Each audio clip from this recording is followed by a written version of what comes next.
ശ്രീ സൗമ്യകാശീശമഹേശ്വരായ തസ്മൈ നമസ്വാമി തപോവനായ തസ്മൈ നമസ്വാമി തപോവനായ. ബദ്രീശ സ്തോത്രത്തിലെ പ്രഥമ സ്തവകത്തിലെ രണ്ടാമത്തെ ശ്ലോകം നോക്കാം. നമോ നമഃ ശ്രീ ബദരീശയുഷ്മദ പദാംബുജശ്രീരജസേ നമോസ്തു ത്വത്പ്രേമ പീയൂഷരസപ്രവാഹേ മീനോപമം മജ്ജതു മാനസം മേ. നമോ നമഃ ശ്രീ ബദരീശയുഷ്മദ പദാംബുജശ്രീരജസേ നമോസ്തു ത്വത്പ്രേമ പീയൂഷരസപ്രവാഹേ മീനോപമം മജ്ജതു മാനസം മേ. ആദ്യ ശ്ലോകത്തിൽ ശ്രീ ബദ്രീശനെ പരിചയപ്പെടുത്തിയതിനു ശേഷം ബദ്രീനാഥനെ നമസ്കരിക്കുന്നു. നമോ നമ, ഞാനതേ അവിടുത്തെ നമസ്കരിക്കുന്നു. എന്തിനാണ് അവിടുത്തെ തത്വം സത്യാന്വേഷണയെ ഗ്രഹിപ്പിക്കുന്നതിന് അവിടുത്തെ അനുഗ്രഹം എനിക്കുണ്ടാവണം. ഹേ ഭഗവൻ, അങ്ങയുടെ യഥാർത്ഥ സ്വരൂപത്തിൽ അവരുടെ മുമ്പിൽ അങ്ങയെ അവതരിപ്പിക്കണം. അത് അങ്ങയുടെ സഹായമില്ലാതെ സാധ്യമല്ല. എന്നെ ഒരു ഉപകരണമായി കണ്ട് എന്നിലൂടെ ആ തത്വം പ്രകാശിപ്പിച്ചാലും. ഋഷിവര്യന്മാരൊക്കെ അവരുടെ ഗ്രന്ഥം രചിക്കുന്നതിന് മുമ്പ് ഈശ്വരനെ അവരുടെ ഉദ്ദേശപ്രാപ്തിക്ക് വേണ്ടി ആവാഹിക്കും. ആ ആവാഹന മര്യാദയാണിത്. സ്വയം ബദ്രീനാഥനായി അദ്ദേഹം വിലസുകയാണ്. എന്നിട്ടും ഒരു നമസ്കാരത്തിൻ്റെ ആവശ്യമുണ്ടോ എന്ന് ചോദിച്ചാൽ അതൊരു ലൗകിക മര്യാദയാണ്. അത് കേൾക്കുന്നതായ എല്ലാവരും നാളെ അനുകരിക്കണം.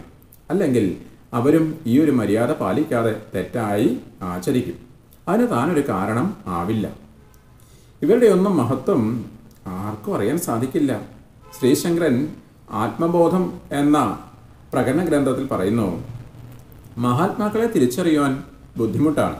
കാരണം കടസ്ഥ ദീപവത്, ഒരു പാത്രത്തിനകത്ത് വെച്ച ദീപം പാത്രത്തിനകത്തെ പ്രകാശിക്കുകയുള്ളൂ.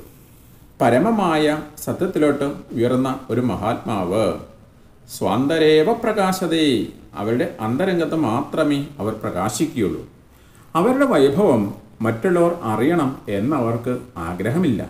അതിനാൽ കുടത്തിനകത്ത് വെച്ച ദീപം പോലെ ഉള്ളിൽ പ്രകാശിക്കുന്നതായ മഹത് വൈഭവം ആണ് സ്വാന്തരേവ പ്രകാശതേ.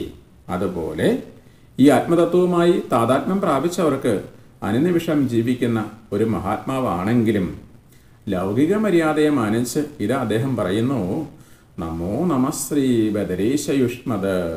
യുഷ്മദ്, അങ്ങേക്ക് ഞാനിതാ നമസ്കാരം അർപ്പിക്കുന്നു. അതും സാധാരണ ഒരു ഭക്തനെ പോലെ അങ്ങേ അല്ല ഞാൻ നമസ്കരിക്കുന്നത്. പദാംബുജശ്രീ രജസേ നമോസ്തു, അങ്ങയുടെ പാദപത്മത്തിൽ പറ്റിക്കിടക്കുന്ന ഒരു പൊടിപടലത്തെയാണ് ഞാൻ നമസ്കരിക്കുന്നത്. അതിനെ തനിക്ക് യോഗ്യതയുള്ളൂ എന്ന് കാണിക്കുമ്പോൾ ഒരു സാധാരണ മനുഷ്യൻ്റെ ഭാവത്തിലുള്ള വിനയമാണ് കാണിക്കുന്നത്. അങ്ങയുടെ പാദകമലങ്ങളിൽ പറ്റിക്കിടക്കുന്നതായ പൊടിപടലങ്ങൾക്ക് എൻ്റെ നമസ്കാരമിരിക്കട്ടെ. മാത്രവുമല്ല, നമുക്ക് എപ്പോഴും അനുസ്മരിക്കാവുന്ന ഒരു പ്രയോഗമാണ് അവസാനത്തെ 2 വരികൾ. ഹേ ഭഗവൻ, അങ്ങയോടുള്ള ഭക്തി എന്താണ്? ത്വത്പ്രേമ പീയൂഷ രസപ്രവാഹേ. പീയൂഷം എന്നാൽ അമൃതാണ്. മനുഷ്യ മനസ്സിൽ എല്ലാവർക്കും പ്രേമമുണ്ട്. എല്ലാ മനുഷ്യരുടെയും പ്രേമവികാരങ്ങൾ ശ്രേഷ്ഠമാണ്, ഊഷ്മളമാണ്, മാഹാത്മ്യമുള്ളതാണ്. നിർഭാഗ്യമെന്ന് പറയട്ടെ, നമ്മുടെ ഒക്കെ ഉള്ളിലുള്ള ഊഷ്മളമായ സ്നേഹം ഒഴുകുന്നത് നിസ്സാരവും അല്പങ്ങളുമായ കാര്യങ്ങളിലേക്കാണ് പലപ്പോഴും. ഓർമ്മിക്കുക, വികാര ഊഷ്മളതയും ആത്മാർത്ഥമാണ്.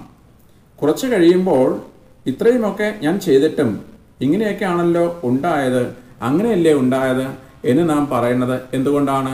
കാരണം നാം എങ്ങോട്ടേക്കാണോ നമ്മുടെ വികാരത്തെ നയിച്ചത് ആ സ്ഥലം നശ്വരമായിരുന്നു, നിസ്സാരമായിരുന്നു. അപ്പോൾ മനുഷ്യ മനസ്സിലെ പ്രേമം തിരിച്ചു വിടേണ്ടത് സ്ഥായിയും ശാശ്വതവുമായ ഒരു സ്ഥലത്തേക്കാണ്. മനുഷ്യ മനസ്സിലെ പ്രേമം ഒന്നാണ്. അത് നിസ്സാരവും അധമവുമായ സ്ഥലങ്ങളിലേക്ക് പോകുമ്പോൾ അത് കാമവും പരമമായ സത്യത്തിലേക്ക് ഉയരുമ്പോൾ ആ വികാരം പ്രേമവും ആവുന്നു. വികാരത്തിൻ്റെ ഊഷ്മളത ഒന്നാണ്, സഞ്ചരിക്കുന്ന ദിശ 2. താൽക്കാലികമായ വികാരങ്ങളിൽ മനുഷ്യ മനസ്സ് രമിക്കുമ്പോൾ അത് കാമമാകുന്നു. അതിനെയാണ് സ്വാർത്ഥത എന്ന് പറയുന്നത്. അത് ശ്രേഷ്ഠമായ വികാരത്തിലോട്ട് തിരിച്ചുവിടുമ്പോൾ അത് പ്രേമം, ഭക്തി എന്ന് പറയുന്നു. പ്രേമ പീയൂഷ രസപ്രവാഹേ. ഹേ ഭഗവൻ, അങ്ങയുടെ ഭക്തിയാവുന്ന അമൃതമാവുന്നതായ പ്രവാഹം മീനോപമം മജ്ജതു മാനസമ്മേ. എൻ്റെ മനസ്സ്, തപോവൻ സ്വാമികൾ പറയുകയാണ്, സംസ്കൃതത്തിൽ മീൻ എന്ന് തന്നെയാണ് പറയുന്നത്. ഒരു മത്സ്യം എപ്രകാരമാണോ ജലത്തിൽ സഞ്ചരിക്കുന്നത്, ജലത്തിൽ മുങ്ങുകയും പൊങ്ങുകയും ചെയ്യുന്നത്, അതുപോലെ എൻ്റെ മനസ്സും അങ്ങയുടെ പ്രേമമാകുന്ന ജലപ്രവാഹത്തിൽ മുങ്ങുകയും പൊങ്ങുകയും ചെയ്യട്ടെ. ഓർമ്മിക്കുക, മത്സ്യത്തിന് ജലത്തിലില്ലാതെ നിലനിൽക്കുവാൻ സാധിക്കുകയില്ല. അതുകൊണ്ടാണല്ലോ ഇംഗ്ലീഷിൽ ഫിഷ് ഔട്ട് ഓഫ് വാട്ടർ എന്ന് പറയുന്നത്. വെള്ളത്തിന് വെളിയിൽ അതിന് നിലനിൽക്കാൻ സാധിക്കില്ല. മത്സ്യത്തെ നിരീക്ഷിച്ചാൽ അതിൻ്റെ ജലത്തിലെ നിലനിൽപ്പ് നമുക്ക് കാണുവാനാവും. ചിലപ്പോൾ ജല ഉപരിതലത്തിൽ വെറുതെ നിൽക്കും, ചിലപ്പോൾ മുങ്ങിക്കിടക്കും, ചിലപ്പോൾ സഞ്ചരിച്ചു കൊണ്ടേയിരിക്കും. ഇതൊക്കെ ജലം എന്ന മാധ്യമത്തിലാണ്. അതുപോലെ എൻ്റെ മനസ്സും വ്യവഹാര ഭൂമിയിൽ സഞ്ചരിക്കുന്നതായ സമയത്ത് ചിലപ്പോൾ സംഘർഷമുണ്ടാവും, ചിലപ്പോൾ വെല്ലുവിളികളുണ്ടാവും, ചിലപ്പോൾ വിമർശനമുണ്ടാവും, ചിലപ്പോൾ അഭിമാനമുണ്ടാവും, ചിലപ്പോൾ സമാധാനമുണ്ടാവും. ഇങ്ങനെ പല വിധത്തിലുള്ളതായ മേഖലകളിലൂടെയാണ് നാം ദിവസവും സഞ്ചരിക്കുന്നത്. ഇങ്ങനെ ഏതൊക്കെ വിധത്തിൽ ഞാൻ സഞ്ചരിക്കേണ്ടി വന്നാലും എൻ്റെ മനസ്സ് അങ്ങയുടെ പ്രേമത്താൽ തന്നെ നിൽക്കണം. അങ്ങയുടെ സ്മരണ എൻ്റെ മനസ്സിൽ നിന്നും പോവരുത്. ഗീതയിൽ പറയുന്നു, ദുഃഖ നിവാരണമല്ല ആധ്യാത്മികത, ദുഃഖത്തിൻ്റെ ദിവ്യവൽക്കരണമാണ് ആധ്യാത്മികത. അതുകൊണ്ട് ഭഗവത് ഭക്തനും അപ്രതീക്ഷിതങ്ങളായ അനിശ്ചിതത്വങ്ങളിലൂടെ, ദുഃഖങ്ങളിലൂടെ സഞ്ചരിക്കേണ്ടി വരും. ഭക്തനെ സംബന്ധിച്ചിടത്തോളം ഇതൊക്കെ ഭഗവത് പ്രസാദമാണ്. അതിനാൽ എൻ്റെ മനസ്സ് ഒരു മത്സ്യം എപ്രകാരമാണോ ജലത്തിൽ സഞ്ചരിക്കുന്നത്, അത് നിങ്ങളുടെ ഭാവനയ്ക്കനുസരിച്ച് എത്ര വേണമെങ്കിലും ഭാവന ചെയ്യാം. അതുപോലെ എൻ്റെ മനസ്സും സദാസമയവും ബദിരീശൻ എന്ന ഭാവത്തിൽ മുങ്ങുകയും പൊങ്ങുകയും ചെയ്യട്ടെ. ഇങ്ങനെ എല്ലാ വിധത്തിലുമുള്ളതായ എൻ്റെ സഞ്ചാരം ത്വത്പ്രേമ പീയൂഷ രസപ്രവാഹം ഈ ഒരു ഭാവത്തിൽ ആവട്ടെ. അങ്ങനെയുള്ള ഒരു ഭക്തന് വരുന്നതായ സകല അനുഭവങ്ങളും ഈശ്വരൻ്റെ പ്രസാദമായി കാണുവാൻ സാധിക്കും. അദ്ദേഹം ഒന്നിനെയും പ്രതിരോധിക്കുകയില്ല. വരുന്നതിനെ മുഴുവൻ ഭഗവത് വിഭൂതിയായി, ഭഗവത് പ്രസാദമായി കാണുന്നു. കാരണം എല്ലാത്തിലും താൻ ബദരീശൻ്റെ പ്രത്യേക സാന്നിധ്യം കാണുകയാണ്. ആ പറഞ്ഞതായ ഭക്തിമാർഗത്തെ വളരെ പ്രോത്സാഹജനകമായി പ്രകീർത്തിക്കുകയാണ്. ഇത് പഠിക്കുന്നതായ സാധകർക്ക്, ഭക്തർക്ക് ഈ ഒരു വിചാരം ആദ്യം തന്നെ ഉണ്ടാവണം. വിനയത്തിൻ്റെ പ്രകടനമാണ്, അഹങ്കാരത്തിൻ്റെ നിരാസമാണത്. ഭക്തി നമ്മേക്കാൾ വലിയ ഒരു ശക്തിയെ അംഗീകരിക്കുവാൻ നമ്മെ പ്രേരിപ്പിക്കുന്ന ഒരു ഘടകമാണ്. ഭഗവാനുമായി താതാത്മ്യം പ്രാപിക്കുവാനുള്ള ഒരു എളുപ്പവഴി തപോവൻ സ്വാമികൾ ഇവിടെ അവതരിപ്പിക്കുകയാണ്.